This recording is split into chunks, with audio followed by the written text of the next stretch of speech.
प्यारे प्यारे बच्चों, कैसे हैं। आज मैं आपके लिए एक कहानी लाई हूँ। कहानी का शीर्षक है मूर्ख पंडित। बहुत समय पहले की बात थी। एक सोमेश्वर नाम का ब्राह्मण था। वो माँ दुर्गा का बड़ा भक्त था। वो दिन रात उनकी तपस्या करता था। एक दिन उसने अपने गुरु से आज्ञा ली और कहा, मैं माँ दुर्गा की तपस्या करने जा रहा हूँ। वो फिर घने जंगलों में चला गया। वहाँ घने जंगलों में एक बड़ा सा पेड़ था। उसके नीचे उसने एक पैर पे खड़े होकर माँ दुर्गा की तपस्या करनी शुरू की। दिन बीत गए, आंधी आई, तूफान आया, गर्मी पड़ी, सर्दी आई, बारिश आई। उसकी तपस्या भंग नहीं हुई।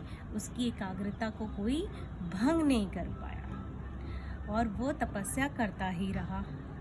एक दिन माँ दुर्गा उसकी तपस्या से प्रसन्न हुई और उसके सामने प्रकट हुई। बोली, वत्स, अब आंखें खोलो। तुम्हारी तपस्या से मैं बहुत प्रसन्न हूँ। बोलो, क्या चाहिए। सोमेश्वर ने आंखें खोली और कहा, मैं आपके दर्शन करके ही धन्य हो गया। मुझे कोई चीज़ की ज़रूरत नहीं है। माँ दुर्गा ने कहा, नहीं, फिर भी मैं तुम्हें आशीर्वाद देती हूँ कि तुम एक वरदान मांगो।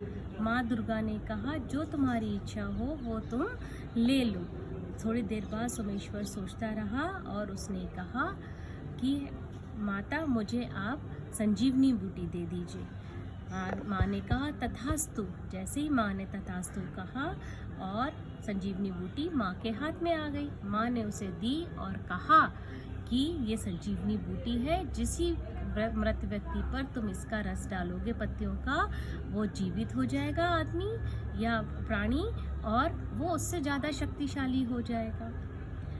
और उसने कहा, ये कभी सूखेंगी नहीं और ये कभी मरेंगी नहीं और ये कभी ख़त्म भी नहीं होंगी।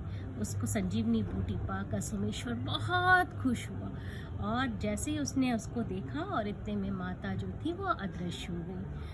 वो संजीवनी बूटी पाकर बड़ी खुशी अपने गांव की तरफ चल पड़ा। रास्ते में सोचता जा रहा था कि मैं तो इसको पाकर बड़ा मज़ा आ गया इसको, और गांव जाऊंगा और सबको जो बूढ़े हैं उनको जीवित कर दूंगा और लोग मेरी वाहवाही करेंगे, मैं गांव का प्रधान बन जाऊंगा।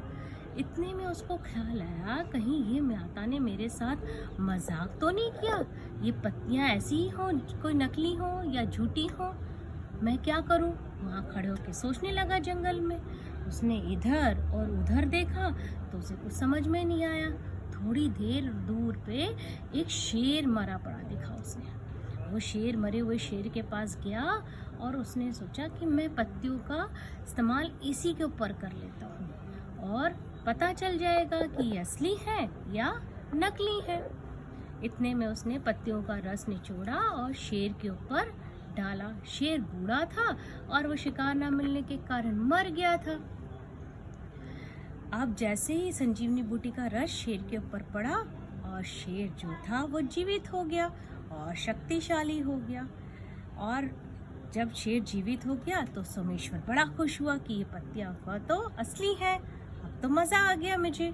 पर उसने अपना दिमाग का इस्तेमाल नहीं किया और जैसे ही शेर खड़ा हुआ और उसने दहाड़ लगाई तो वो तो घबरा गया और उसने कहा, अरे ये क्या कर दिया मैंने। अरे सिट्टी पिट्टी उसकी तो पूरी गुम हो गई।